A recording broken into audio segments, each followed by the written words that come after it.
আপনাদের সবাইকে আন্তরিক শুভেচ্ছা ও ধন্যবাদ জানাচ্ছি। আজ শনিবার রাজধানীর মিরপুর 10 মেট্রো রেল স্টেশন এবং ফার্মগেট এলাকায় বোমা সদৃশ বস্তু থাকার সংবাদ পাওয়ার সঙ্গে সঙ্গে ঢাকা মেট্রোপলিটন পুলিশের counter terrorism and transnational crime CTTC এর বোম ডিসপোজাল টিম অত্যন্ত দ্রুততার সাথে আমরা ঘটনাস্থলে উপস্থিত হই এবং প্রয়োজনীয় নিরাপত্তা ব্যবস্থা গ্রহণ করি। পরবর্তীতে আমাদের বম ডিসপোজাল ইউনিট তাদের অত্যাধুনিক সরঞ্জাম ব্যবহার করে সন্দেহজনক বস্তুসমূহ পরীক্ষা নিরীক্ষা করা হয়। পরীক্ষা শেষে আমরা নিশ্চিত হতে পারি যে কথিত বোমা সদৃশ বস্তুগুলো কোনো বিস্ফোরক ছিল না। এগুলি ছিল পান, সুপারি, কৌটা এবং অন্যান্য পরিত্যক্ত আবর্জনা। অর্থাৎ মিরপুর 10 মেট্রো রেল স্টেশনে যেগুলি পাওয়া যায় সেগুলি ছিল মূলত পান, সুপারি, জর্দা ইত্যাদি। আর ফার্মগেট এলাকাতে যে বস্তুটি পাওয়া যায় সেটি একটি বস্তার মতো, তার মধ্যে আমরা পরিত্যক্ত ময়লা এবং আবর্জনা সেখানে পাওয়া যায়। ফলে জননিরাপত্তার জন্য কোনো ধরনের হুমকি বা ঝুঁকির অস্তিত্ব পাওয়া যায়নি।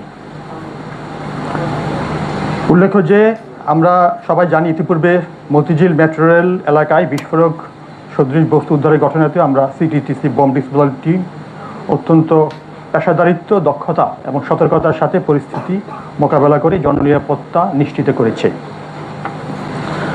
সুতরাং আমরা বলতে চাই, বাংলাদেশে যে কোনো এই ধরনের নাশকতামূলক অপরাধ চেষ্টা বা যে কোনো বেআইনি কর্মকাণ্ডের বিরুদ্ধে আইনি কার্যকর ব্যবস্থা গ্রহণ তথা গ্রেফতার, জিজ্ঞাসাবাদ, তদন্ত ও বিচারিক প্রক্রিয়া আমরা সম্পূর্ণভাবে অনুসরণ করে আমাদের কার্যক্রম পরিচালনা করছি এবং এই ধরনের যে কোনো অপরাধ প্রতিরোধে আমরা সর্বোচ্চ সতর্কতা এবং পেশাদারিত্বের সঙ্গে দায়িত্ব পালন করছি। এই বিষয়ে আমরা দেশবাসীর প্রতি আপনাদের মাধ্যমে বিনীতভাবে আহ্বান জানাচ্ছি যে কোনো প্রকার গুজব বা অপপ্রচারে বিভ্রান্ত বা আতঙ্কিত না হওয়ার জন্য, কোনো সন্দেহজনক বস্তু বা কার্যকলাপ লক্ষ্য করলে সেটিকে স্পর্শ না করার জন্য, নিরাপদ দূরত্ব বজায় রেখে দ্রুত নিকটস্থ থানা, জরুরি সেবা, জাতীয় জরুরি সেবা 999 এবং অথবা আইনশৃঙ্খলা রক্ষাকারী বাহিনীকে অবহিত করার জন্য অনুরোধ করছি। জননিরাপত্তা নিশ্চিতকরণে দায়িত্বশীল নাগরিক হিসাবে আইনশৃঙ্খলা রক্ষাকারী বাহিনীকে প্রয়োজনীয় তথ্য দিয়ে সহযোগিতা করার জন্য আমরা জনগণকে বিনীতভাবে অনুরোধ করছি। যে কোনো ধরনের নাশকতা বা এই জাতীয় অপরাধ প্রতিরোধে জনগণের সহযোগিতা, সচেতনতা এবং সময়োপযোগী তথ্য প্রদান আমরা মনে করি অত্যন্ত গুরুত্বপূর্ণ। আইন শৃঙ্খলা রক্ষাকারী বাহিনী এবং জনগণের সমন্বিত প্রচেষ্টার মাধ্যমেই আমরা একটি নিরাপদ, শান্তিপূর্ণ এবং অপরাধমুক্ত বাংলাদেশ গড়ে তুলতে সক্ষম হব। আপনাদের সকলকে ধন্যবাদ। এখন আপনাদের কোনো প্রশ্ন থাকলে আমরা উত্তর দেব। এই যে মতিঝিল বলেন, আসলে একটা ঘটনা দেখলাম, এগুলো যে দুঃসূত্র একই সাথে পেয়েছে, ফার্মগেট, মতিঝিল, তারপরে মিরপুর, এগুলো কি একই সূত্রে গাথা? না, আমাদের ইনভেস্টিগেশন চলছে। আমরা আপনাদের বলেছি যে এইখানে যে দুটো বস্তু পাওয়া গেছে এর মধ্যে একটি হচ্ছে যেটা মতিঝিল মেট্রো রেল মিরপুর 10, সেটা হচ্ছে একটি পান, জর্দা ইত্যাদি বস্তু, সেখানে কোনো বিস্ফোরক পাওয়া যায়নি। পাশাপাশি ফার্মগেটে যেটা পাওয়া গেছে সেটি হচ্ছে একটা বস্তা যার মধ্যে আবর্জনা ছিল। সুতরাং এটি বিচ্ছিন্ন ঘটনা। এদের মধ্যে আমরা এখন পর্যন্ত একটু যোগসূত্র পাইনি, তবে আমরা আমাদের তদন্ত অব্যাহত রাখছি।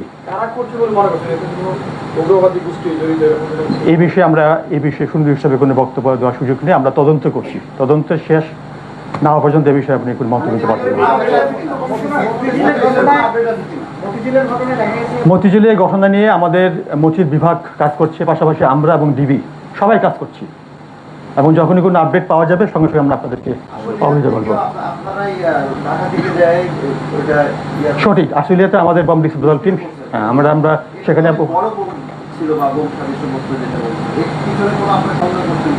না, এটা একটা অবশ্যই বোমা ছিল, প্রেসার কুকারের মধ্যে সেটা ছিল, আপনারা সবাই সেটা জানেন। তো সেটা আমরা সেখানে উপস্থিত হয়ে সেটা আমাদেরকে ডিসপোজাল বা নিষ্ক্রিয় করার যে প্রক্রিয়া সেটা আমরা সম্পন্ন করেছি। আমি 24 জুলাই এবং আজকে পর্যন্ত 3টা মেট্রো স্টেশনে ঢাকা আপনার বোমা পেলে আপনি নিজেই বললেন যে জনগণ যেন কি করলেন এটা জানা। কিন্তু আমার বক্তব্য হলো যে একটা ঘটনা সিসিটিভির কোনো ফুটেজ আমরা দেখলাম না, আপনারা রিলিজ করেছেন কিংবা পেয়েছেন, সবগুলো ঘটনায় আপনারা নিজ থেকে প্রথমে যাচ্ছেন, গণমাধ্যম জানতে পারছে যে আপনারা বোমা উদ্ধারে যাচ্ছেন, কোনো আশেপাশে সিসি ক্যামেরা পাওয়া যাচ্ছে না। আজকে মিরপুরে রাত 3টা থেকে যেখানে ঘটনা সেখানে রাত 3টা থেকে সিসি ক্যামেরা বন্ধ ছিল। আমি সেটা বক্তব্য আমার কাছে রয়েছে। এখন পর্যন্ত যেখানে আপনারা পেয়েছেন সেখানে ফুটেজ ওই সবচেয়ে সামনের দুটা ক্যামেরা বন্ধ ছিল, এখন তো ফুটেজ নেই।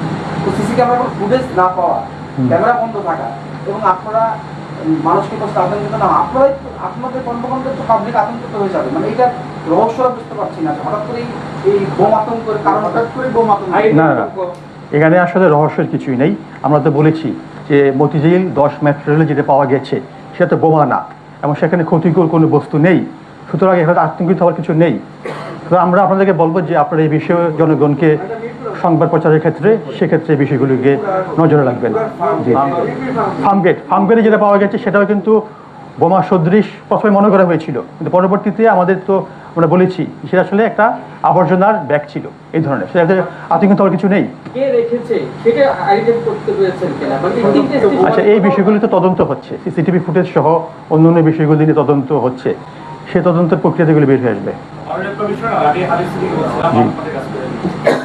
আমরা সাম্প্রতিককালে দেখেছি যে মাদারীপুরে একাধিক ঘটনা ঘটেছে, বোমা হামলা থেকে হাত হয়ে গেছে, কিংবা কেরানীগঞ্জে এই ধরনের ঘটনা ঘটেছে এবং একেবারে কয়েকদিনের ব্যবধানে মতিঝিল, মিরপুর, ফার্মগেট, এই যে ধারাবাহিক বিষয়গুলি, কোথাও বোমা সদস্য বস্তু, কোথাও বোমা, এগুলি আসলে কতটা মানে একটা সাথে আরেকটা কি মনে হচ্ছে কানেক্টেড কোন একটা বিষয় বা কোন একটা এমন কোন বিষয় কি সামনে আসছে কিনা যে ভয়ঙ্কর হচ্ছে? না, প্রথমত আমরা বলেছি যে এখানে আপনার এই দুইটা ঘটনা হচ্ছে বিচ্ছিন্ন ঘটনা, এই দুটি ঘটনা হচ্ছে বিচ্ছিন্ন ঘটনা। মিরপুর 10 আজকে যে ঘটনাটা এবং ফার্মগেট দুটো বিচ্ছিন্ন ঘটনা, এগুলির সঙ্গে তো সেখানে কোনো এক্সপ্লোসিভ বা ক্ষতিকর এখানে কোনো কিছু পাওয়া যায়নি, সুতরাং এটা বিচ্ছিন্ন ঘটনা। না, আমার মনে হয় যে এখানে তো আমরা আতঙ্কিত হওয়ার কিছু নেই, জনগণের আতঙ্কিত কিছু নেই। এটা গুজব হতে পারে বা জনগণের সন্দেহ হতে পারে, সন্দেহ হওয়ার কারণে এটা সতর্কতামূলক ব্যবস্থা হিসাবে পুলিশকে অবহিত করা হয়েছে, আমরা সেই অনুযায়ী অ্যাটেন্ড করেছি।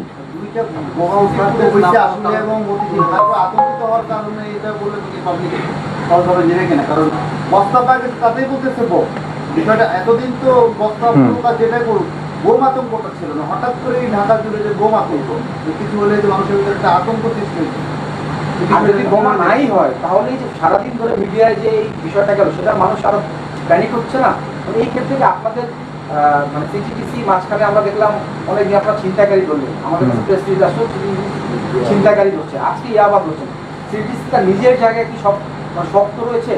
আমরা সিটিটিসি যে গঠন দেখেছি আগে, সিটিটিসির যে নেটওয়ার্ক দেখেছি সেখানে আপনারা যে ছিনতাইকারী দিনের পর দিন ধরেন, মানে সেটাও কাজ, কিন্তু আপনাদের যে স্পেশালিস্ট কাজ সেখানে সিটিটিসি কতটুকু শক্তিশালী এই মুহূর্তে আপনার মনে হয়?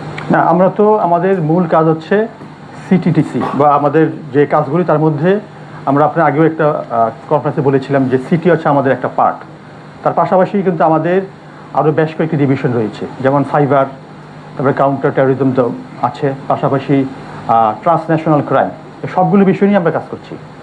তো এখন তার কাজের অংশ হিসাবে এই যে আপনি বললেন যে আতঙ্ক, সেইটার যেন আমরা কেউ আতঙ্কিত না হই এবং যেন আমরা শান্ত থাকি, সেই জন্যই কিন্তু আজকের এই প্রেস ব্রিফিংয়ের উদ্দেশ্য, সেই জন্য কিন্তু আজকে আমরা প্রেস ব্রিফিংটা করছি। মাননীয় অতিরিক্ত কমিশনার, আমরা দেখলাম মতিঝিলে একটি বোমা পাওয়া গেল এবং সেই ঘটনাটায় একজন আনসার সদস্য তার দক্ষতা বা তার সৌভাগ্যক্রমে আমরা তার উসিলায় একটা বিষয়টা জানতে পারলাম এবং আজকেও একইভাবে একই সময়ে দুটি স্টেশনে বোমা সদৃশ কিছু রাখা হলো, যেটি গুজব আমরা পরে জানতে পারলাম। এখানে আসলে আমাদের গোয়েন্দা তথ্যে ঘাটতি ঘটছে কিনা, কি মনে হয় আসলে এরকমটা কেন হচ্ছে? না, গোয়েন্দা তথ্যের ঘাটতি আছে বলে আমি সেভাবে মনে করছি না। আমরা কিন্তু এই আমাদের যে কোনো এই ধরনের আপনার যেটা বলছেন সেই বিষয়ে কিন্তু আমাদের যে সোশ্যাল মিডিয়া মনিটরিং বলেন অথবা আমাদের যে নিজস্ব গোয়েন্দা কার্যক্রম সেগুলি কিন্তু সম্পূর্ণভাবে অব্যাহত আছে এবং সেই অব্যাহত হওয়ার কারণে কিন্তু আমরা এই জাতীয় আমাদের কিছু মামলা আছে, সে মামলা আমরা আসামি গ্রেফতার করছি এবং আপনারা জানেন যে কিছুদিন আগে একটা মামলার আমরা আসামি গ্রেফতার করার পর তারা আদালতে কিন্তু 164 ধারা জবানবন্দি দিয়েছে। ফাদা কমবেট নামে একটা গ্রুপ। তো সেটি কিন্তু আমাদের একটা কাজ, এবং সেই কাজের ফলেই কিন্তু আমাদের এই একটা মানে আমাদের সব কিছু মনিটরিংয়ের মধ্যে আছে এবং আমরা সেই জন্য কাজ করছি। ওইটার কোনো ফলো আপ আছে? আর যে সাদা কম্পিউটার যেটা বলেন আপনি যে জান্তাবাড়ির যে ঘটনাটা, ওইটা কি কোনো জঙ্গি কোনো কানেক্ট পেয়েছেন আপনারা? এটা তো আমাদের তদন্ত অব্যাহত আছে। তদন্তের পর্যায়ে আমরা এখন এই বিষয়ে আসলে কবে না করাটাই ভালো হবে, পরবর্তীতে বলবো। Thank you. না, আমরা এই বিষয়ে কোনো এই ধরনের উল্লেখযোগ্য কিছু আমরা লক্ষ্য করছি না। আগামী 5 আগস্ট এই জুলাই গণঅভ্যুত্থানের 2 বছর পূর্ণ হবে।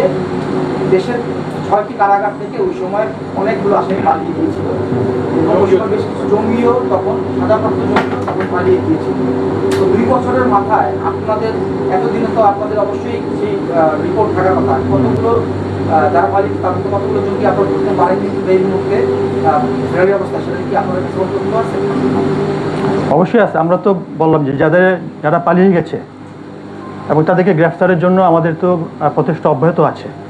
আমরা আমাদের যে নিজস্ব কাজ প্রক্রিয়া, আমাদের গোয়েন্দা মনিটরিং বা অন্যান্য যে প্রক্রিয়া, সেই প্রক্রিয়া তো আমরা অব্যাহত আছে এবং তাদেরকে গ্রেফতারের প্রক্রিয়া আমাদের অব্যাহত আছে। স্পেসিফিক কি আপনাদের মানে কয়জন বাইরে আছে, কারা কারা, সেই বিষয়ে কি কোনো তথ্য কি আপনাদের কাছে আছে? আমাদের তালিকা আছে, অবশ্যই আছে। সেটা তো আমার কাছে এই মুহূর্তে নাই, কিন্তু না, সেটা তো আমার কাছে এই মুহূর্তে আমি তো মাননীয় অতিরিক্ত কমিশনার একটা বিষয়, আপনারা কি উগ্রবাদীদের বিষয়ে নিজেরাই আতঙ্কিত আছেন কিনা? পুলিশ কখন এটা তো আপনি কি ধরনের, এটা তো আমরা কখনই না। আমি CBDC কর্মকাণ্ড যে ধরনের কর্মকাণ্ড হওয়ার কথা, সেই জায়গায় থেকে অনেকগুলি ভালো লাগে ভাই। স্পেসিফিক যে কাজগুলা, সেইটার বাইরে আমরা নুরুজ্জামান ভাই, থ্যাংক ইউ। আমরা আজকে মনে হয় অনুষ্ঠান অনেক লম্বা হয়ে যাচ্ছে। ঠিক আছে, আজকে আমরা শেষ করি প্রশ্ন আমরা। না থাকলে